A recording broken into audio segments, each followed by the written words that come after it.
Olá, hoje é segunda-feira, 17 de abril de 2023. Estou aqui de volta, o que para mim é uma honra e uma alegria ter você aí, porque com você eu tenho lado, o seu lado.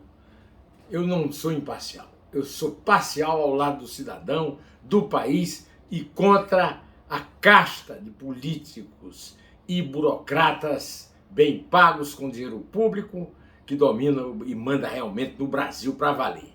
Pois é, hoje nós temos um assunto gravíssimo. O presidente do Brasil, Luiz Inácio Lula da Silva, na China e depois na passagem da Arábia Saudita, fez declarações que são consideradas absolutamente fora do contexto, fora do quadrado, fora de qualquer coisa no panorama internacional, na diplomacia do mundo. A de que a guerra da Rússia na Ucrânia tem dois culpados, a Rússia e a Ucrânia. A Rússia invadiu a Ucrânia. A Rússia tinha direito à Ucrânia, porque a Ucrânia é um país com origem na mãe Rússia. Isso aí nem o Lula aprendeu, né? Porque o Lula não sabe história, ele simplesmente faz o jogo que interessa ao seu aliado Vladimir Putin, porque foi lá nos Estados Unidos e, vamos dizer a verdade, o Joe Biden nem ligou para ele, né? Nem ligou para ele, não deu bola, e aí ele chegou na China, foi tratado como gente. Então vamos primeiro ver essas coisas.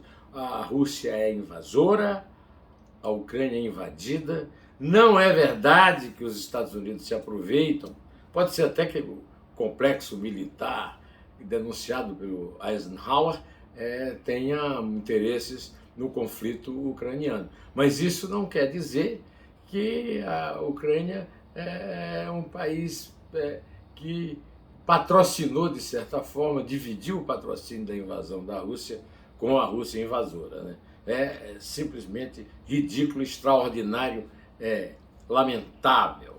Da mesma forma que ridículo, extraordinário e lamentável foi o projeto que o Lula apresentou de entregar ao Banco do BRICS um projeto, um lançamento, alguma coisa que mude a moeda de conversibilidade internacional. Moeda não consegue conversibilidade por decreto presidencial. Moeda consegue conversibilidade por competência em altas transações. Por exemplo, nas transações com os países em que há um mínimo de equilíbrio. Agora, você imagine trocar o dólar agora por uma moeda presidida pela Dilma Rousseff. Alguém se lembra do que a Dilma Rousseff fez com o Brasil? Da destruição que ela aprontou a ponto de levar o país a um segundo impeachment, como ela levou? Não foi golpe, coisa nenhuma, foi impeachment, porque ela pegou um país que tinha conseguido uma prosperidade razoável com o Lula, seu antecessor, e jogou no fundo do poço. Temer não era um golpista. Aliás, golpista foi o grande amigo do Lula, o ex-ministro do Supremo Tribunal Federal, Ricardo Lewandowski, que assinou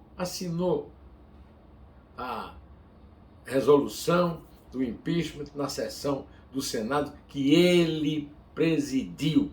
Agora saiu debaixo de grandes elogios do presidente Lula, que está querendo nomear para o lugar dele Luiz Zanin e Cristiano Zanin, desculpe, e para a vaga do Lewandowski no Supremo. Pelo amor de Deus, né? Aliás, os jornais hoje estão cheios da notícia que o casal Zanin e a filha daquele que era o verdadeiro advogado do Lula, Alberto Teixeira, são acusados de agressões e maus tratos com empregados domésticos. Digamos que, no mínimo, fere as boas relações pregadas pelo PT entre patrões e empregados, né? Em relação à China ainda, eu quero lembrar uma coisa. Primeiro o seguinte, a China não é uma democracia, a China é uma ditadura. Ao contrário do que pensa o senhor, a família Bolsonaro inteira, a China não é um país comunista. Este livro aqui do Joaci Góes, um baiano genial, esquerdas e direitas, mostra que a China é simplesmente uma ditadura fascista, como foi a do Mussolini, similar à nazista de Hitler. Tem nada a ver com democracia. E é escravocrata. O mundo inteiro é fiel parceiro da China, porque compra os produtos da China barato e não são obrigados a produzir mais caros. Assim é com o Brasil, assim é com os Estados Unidos, assim é com o mundo inteiro. E essa grande louvação do Lula em relação à China não leva isso em consideração. Aliás, não é a única ditadura que o PT de Lula aplaude. Temos exemplos aí como Ortega na Nicarágua, o Maduro na Venezuela e outros, né? Mas olha, esquerdas e direitas esclarece isso muito bem. Vá na livraria, compre e veja. Aí vem o Lula, o Itamaraty, o Lavrov, depois ele levou uma vaia lá numa palestra que fez fora da Rússia, quando disse que a Ucrânia era culpada pela guerra, está visitando o Brasil e o Itamaraty aproveitou a sua presença e o embaixador Mauro Vieira, o chanceler do Brasil, aproveitou para pregar um cessar-fogo. Isso é piada, né? A Rússia que invadiu, não tem cessar-fogo, coisa nenhuma, né? E a teoria do Lula de que a paz precisa de um projeto de quem não lucra com a guerra, só quem lucra com a guerra, o Lula, é a Rússia, seu parceiro russo Putin, que é também um ditador fascista. Não é um democrata, é um ditador fascista, com sérios problemas na gestão da economia. Vamos também noticiar que o Carlos Bolsonaro deixou o comando das redes sociais do pai, dizendo que não gosta de ser tratado como um rato. Será que descobriram realmente seu parentesco com os roedores, né? Ou como sempre, aquelas maluquices dele, como ele ter desaparecido com todas as senhas do pai, com raiva da atual mulher, a Michele Bolsonaro. Meus queridos, eu quero também hoje comentar que o general Tomás Paiva tomou uma medida corretíssima, que foi voltar a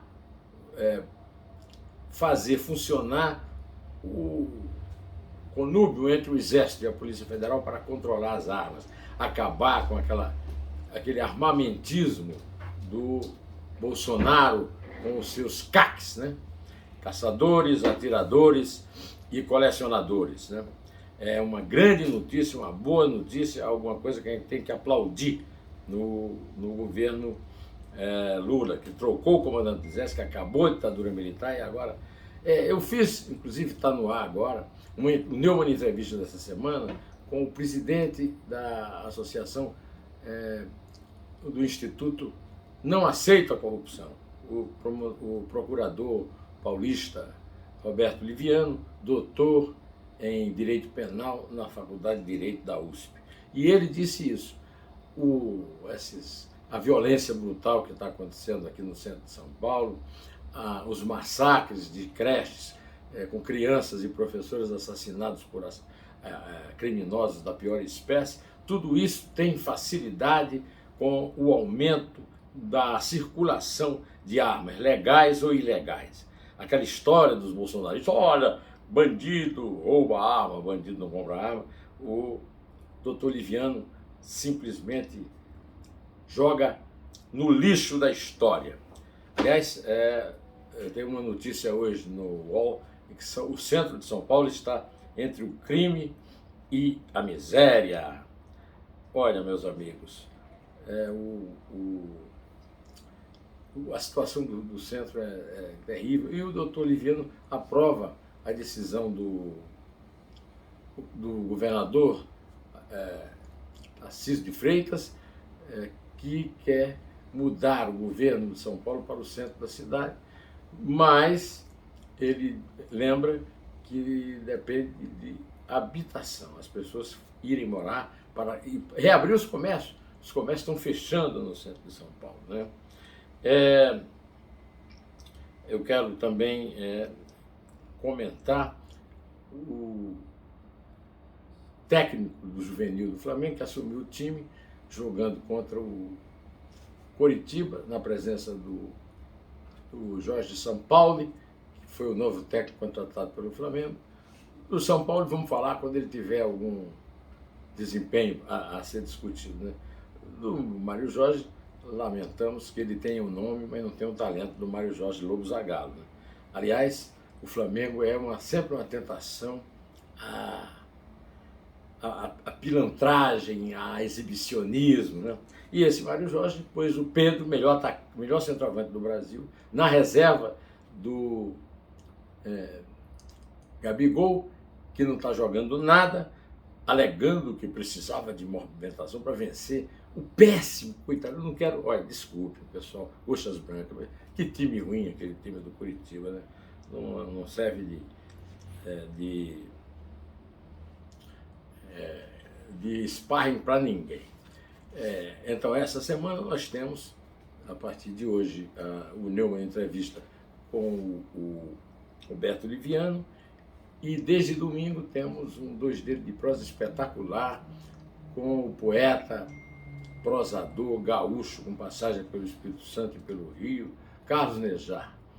Carlos Nejar acaba de lançar um livro que ele fez em 2015, atualíssimo, e com um título que é uma bomba, né? A morte é ariana, ou seja, é da raça celeste. A morte é uma conquista nazista, e ele diz que o livro está atual. Não perca de jeito nenhum, porque o poeta dá um banho de cultura. A morte é ariana, lançamento da editora Age, que ele escreveu em 2015 e está mais atual hoje. Eu vou ficando por aqui, direto ao assunto. Até!